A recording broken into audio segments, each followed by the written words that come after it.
আমরা এসে বসে আছি, আমাদেরকে পিয়ন দ্বারা বা তাদের ভলান্টিয়ারের মাধ্যমে আমাদেরকে মানে ফুলেল শুভেচ্ছা দিল। যারা বড় পর্যায়ে যারা আছে তাদেরকে আমাদের জুলাই যোদ্ধাদেরকে ফুল দেওয়ার কথা ছিল, কিন্তু তারা দিয়েছে পিয়ন দিয়ে। একটু কথা বলেন, পিয়ন দেখে কেন ফুল দেওয়া হয়েছে? আমাদেরকে সাথে একটু কথা বলেন। আচ্ছা, আমি পোস্টেড ছিল, এনডিসি নিজেই ছিল যে এখানে সঠিক নয়। এই বিষয়ে আদৌ কি আমরা স্বৈরাচার মুক্ত হতে পেরেছি এই 1 বছর পরে এসেও? আজকে আমাদের জন্য ডিসি মহোদয় কর্তৃক আয়োজিত একটি সম্মাননা হচ্ছে, কিন্তু আদৌ কি আমরা সম্মান মানে পাচ্ছি? সম্মানের জায়গাটি কি আমাদের আসলে তারা দিচ্ছে? আমরা এসে বসে আছি, আমাদেরকে পিয়ন দ্বারা বা তাদের ভলান্টিয়ারের মাধ্যমে আমাদেরকে মানে ফুলেল শুভেচ্ছা দিল। যাই হোক, মানে অনুষ্ঠানটা কি এরকম যে তাদের সরকার নির্দেশনা দিছে তাই করতেছে? আমাদের চিকিৎসা দরকার। আমাদের আহত সহযোদ্ধারা এখনও পায়ে গুলি নিয়ে ঘুরতেছে, তারা চিকিৎসা পাচ্ছে না। সরকার নাকি ফ্ল্যাট দিচ্ছে, এটা দিচ্ছে, সেটা দিচ্ছে। ভাই, আমাদের কোনো কিছু দরকার নেই, আমাদের সহযোদ্ধাদের চিকিৎসা দরকার। এই সরকারি স্টাফে দিয়ে দেওয়া হয়েছে ডিসি স্যারের বা যারা বড় পর্যায়ে যারা আছে তাদেরকে আমাদের জুলাই যোদ্ধাদেরকে ফুল দেওয়ার কথা ছিল, কিন্তু তারা দিয়েছে পিয়ন দিয়ে। তা ওরকমভাবে যাওয়ার মতো না। সেদিন আমাদের জুলাই কন্যাদেরকে করছে এরকমই যে কর্মচারীদের দিয়ে ফুল দেওয়া হয়েছে, একজনের উপরে হাতের উপরে ফলাই দিয়ে গেছে যে আমরা একটা জুলাই কন্যা বা জুলাই যোদ্ধা, এরকম আমাদের কোনো সম্মান পাই নেই শরীয়তপুরে। আমার পায়ে এখনও রিল করানো, ডক্টর বলছে আরও 5 থেকে 6 মাস সময় লাগতে পারে। আসলেই আল্লাহ তাআলা ভালো জানে আসলেই আমি আগের মতো কি হাঁটতে পারবো কি হাঁটতে পারবো না।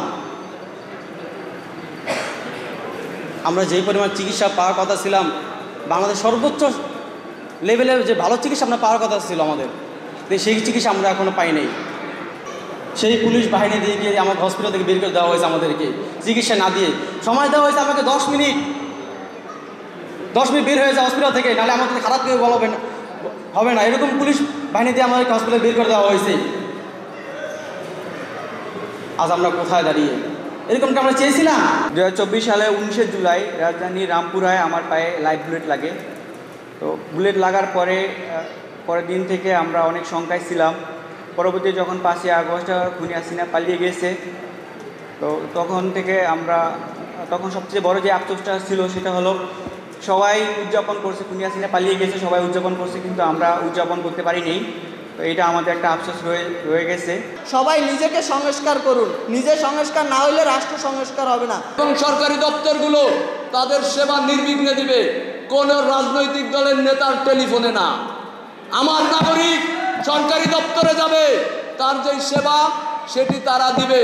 এবং আমাদেরকে বলতে হয় সরকারি কর্মকর্তাদের, স্যার আমরা এই বিধান চাই না, এই রাষ্ট্র চাই না, আমরা রাষ্ট্র চাই এমন সরকারি দপ্তরগুলো আমাদেরকে সেবা দিবে, আমাদেরকে স্যার বলে, কারণ এই রাষ্ট্রের মালিক আমরা। আমরা একটু কথা বলি। বলে ফেলছি না, না এখানে বলা না না, এখন অনুষ্ঠানের বক্তব্য সভাপতি আমরা অনুষ্ঠানের পিয়ন দেখে কেন ফুল দেওয়া হয়েছে? আমাদেরকে সাথে একটু কথা বলেন। আচ্ছা, আমি জুলাই যোদ্ধাদের অপমান করা হয়েছে, তারা যেটা বলতেছে তাদেরকে পিয়ন দিয়ে ফুল দেওয়া হয়েছে। আচ্ছা, এটাই চালাও। ম্যাজিস্ট্রেট ছিল, এনডিসি নিজেই ছিল, যে এখানে এনডিসি নিজেই ছিল, এনডিসি নেতৃত্বে না না, এটা সঠিক নয়। এই বিষয়ে কি বলবেন? এটা সঠিক নয়, কারণ আমার এনডিসি নিজেই ছিল। ঠিক আছে, ধন্যবাদ। আপনারাও দেখেছেন না? আমরা তো দেখেছি, আমি জানি না অভিযোগ কে করেছে আমি বলতে পারবো না, তবে আমি নিজে দেখেছি আমার এনডিসি নিজেই ছিলেন। অভিযোগ জানিয়েছে। আচ্ছা, আমি তাহলে মিথ্যা বললো নাকি অভিযোগটা? একাধিক জুলাই যোদ্ধা এখানে অভিযোগ আচ্ছা, আপনারা তো দেখেছেন তাই না? ধন্যবাদ। আমার এনডিসি নিজেই ছিল, আমি আবারও বলছি। ঠিক আছে।